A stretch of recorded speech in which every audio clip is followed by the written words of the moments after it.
कहानी है रामपुर गांव की, जहां के मर्द महिलाओं को हमेशा नीचा दिखाने की कोशिश में रहते। अरे अभी तक खाना नहीं आया, क्या मुझे एक और शादी करने की जरूरत है? नहीं जी नहीं, ऐसा मत करना, वरना मैं कहाँ जाऊंगी। खाना लेकर मैं अभी आई जी। गांव की पंचायत में भी फैसले हमेशा औरतों के खिलाफ ही रहते। मैं जो फैसला सुनाता हूँ वो भगवान की आज्ञा होती है। इस लड़के ने अपने मन से शादी करके अच्छा नहीं किया। लड़के को घर भेज दो, इसकी शादी इसकी जाति की किसी लड़के से करवा दो। लेकिन ये लड़के, इसे तो गांव के बाहर निकाल दो। नहीं नहीं जमींदार साहब, ये क्या बोल रहे हैं? ऐसा नहीं हो सकता। मेरी बेटी मासूम है, इसे अच्छे बुरे की समझ नहीं है। अरे कहाँ जाएगी ये बेचारी? कहाँ जाएगी? इतनी चिंता है तो पूरे परिवार का गांव निकाला कर देते हैं। बेचारी, पूरे बसे बसाए परिवार को गांव छोड़ना पड़ता है। चाहे जो हो, अगर बेटियों को कंट्रोल नहीं कर सकते तो गांव में रहने का कोई मतलब नहीं है। यहाँ औरतों को दब कर रहना होगा। कोई भी अपने हिसाब से कुछ नहीं कर सकता, सब ईश्वर की मर्जी से ही होगा। तभी गांव का एक आदमी दौड़ा दौड़ा आता है। सरपंच साहब, जमींदार साहब, वो कालिया है ना, उसकी बेटी पढ़ने के लिए शहर जा रही है। अच्छा, ये कब हो गया? कालिया की हिम्मत कैसे हो गई ऐसा करने की? लेकर आओ उसे और उसकी बेटी को। बस फिर क्या था, हाजिर हो जाते हैं कालिया और उसकी बेटी सरपंच के सामने। कालिया, ये क्या सुनने में आ रहा है? बेटी को इंजीनियर बना रहा है तू? और ये बता, गांव में तो स्कूल नहीं है, फिर कहाँ से इतनी क्लास पास कर गई तेरी बेटी? क्योंकि कालिया की बेटी में उसे लगता है कि सरपंच उसकी तारीफ कर रही है।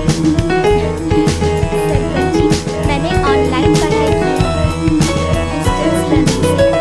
सभी में मैंने अच्छे नंबर पाए हैं, जिसे देखते हुए शहर के इंजीनियरिंग कॉलेज में मुझे स्कॉलरशिप मिली है। वाह जी वाह, क्या हो गया ये? पहले तो ये बताओ, फिर आगे की बात करते हैं। पूरा गांव राधा की बात सुन रहा था और राधा बोलती जा रही थी। तो ऐसे मैं फ्री में एक अच्छी शिक्षा लेकर गांव में जो कुछ परेशानियां हैं, जैसे बिजली, पानी और इंटरनेट जैसी समस्याओं के लिए काम करूंगी। मैं गांव को शहर से जोड़ने के लिए पुल का निर्माण करवाने का प्रस्ताव रखूंगी। मुझे पूरी उम्मीद है कि जल्द ही हमारा गांव भी तरक्की की राह पर चल पड़ेगा। राधा की बात सुनकर सारे गांव वाले ताली बजाने लगते हैं।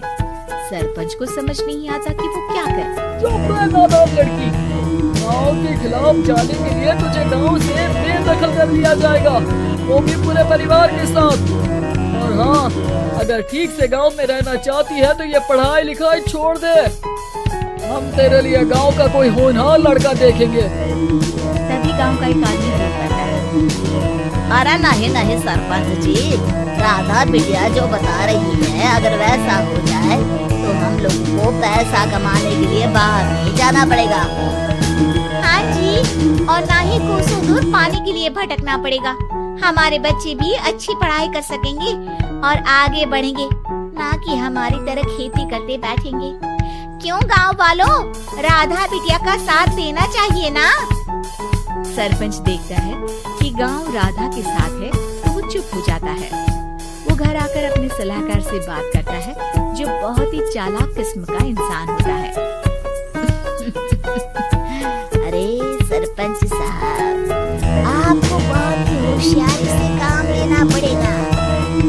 एक बार गांव तरक्की कर गया, यहाँ के बालक पढ़ लिए तो कोई ना पूछेगा आपको।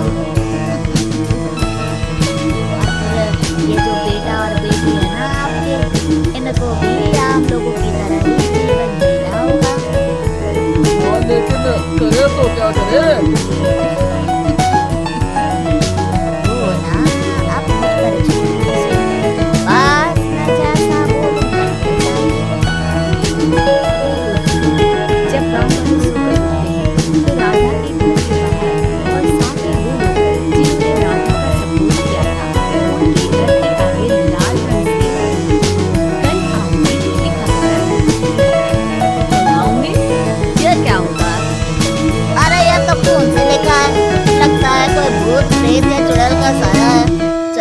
सरपंच जी के पास चलते हैं।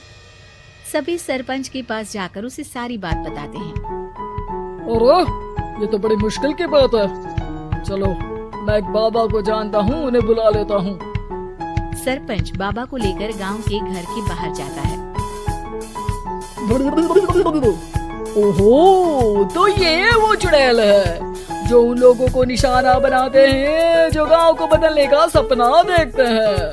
वो गांव को ऐसे ही संपन्न देखना चाहती है। वो नहीं चाहती कि कोई बाहरी यहाँ का कायाकल्प करे। क्या तुम लोगों में से किसी ने गांव को बदलने की सोच रखी है? तभी राधा की माँ रोते रोते आती है। मेरी राधा घर से गायब हो गई है। अरे कोई तो बचाओ, मेरी बच्ची कहाँ गई?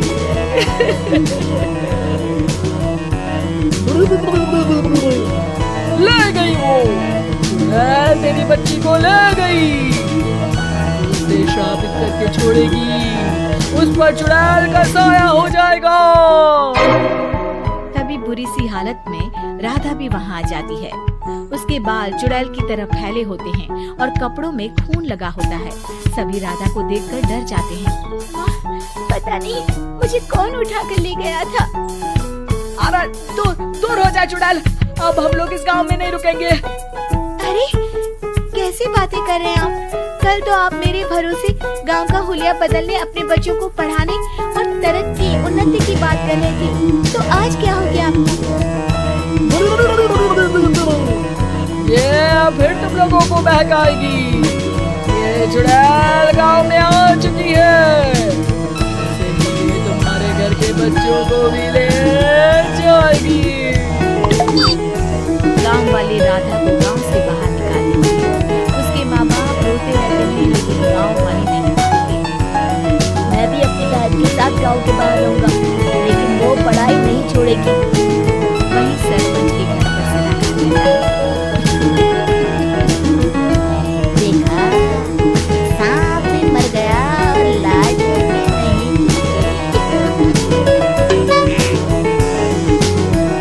अगले दिन सरपंच के घर के बाहर में बड़ी शक्ल होती है और फिर सरपंच की बेटी, हमारी बेटी को किसी ने अगवा कर लिया है। तभी राधा का भाई वहाँ आ जाता है। अरे गांव वालों, मैंने सरपंच जी की बेटी को देखा था। वो चुड़ैल उसे उठाकर ले जा रही थी।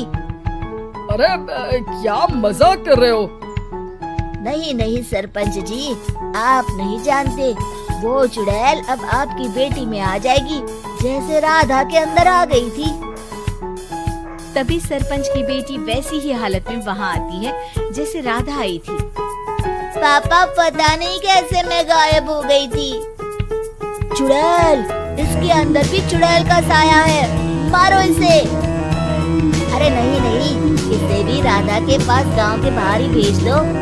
अरे चुप रहो, मेरी बेटी कहीं नहीं जाएगी और चुड़ैल वुड़ैल कुछ नहीं होता है। अरे कैसे बात कर रहे हो सरपंच जी? आप तो बोल रहे थे कि आपका फैसला भगवान का ज्ञान होता है, तो अपने पर बात आई तो अब आप ऐसे बोल रहे हैं।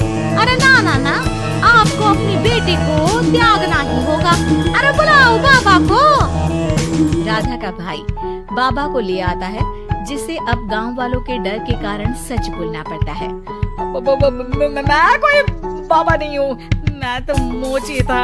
ये सलाहकार महोदय ने मुझे कहा था एक्टिंग करने को। वो मुझे पैसे देने वाले हैं। अब मुझे माफ कर दो। गलती हो गई, मुझे माफ कर दो। तभी वहाँ राधा आ जाती है। देखा सरपंच जी, जब गांव के बच्चे साक्षर होंगे तो आप जैसे लोगों की चालाकी नहीं चलेगी।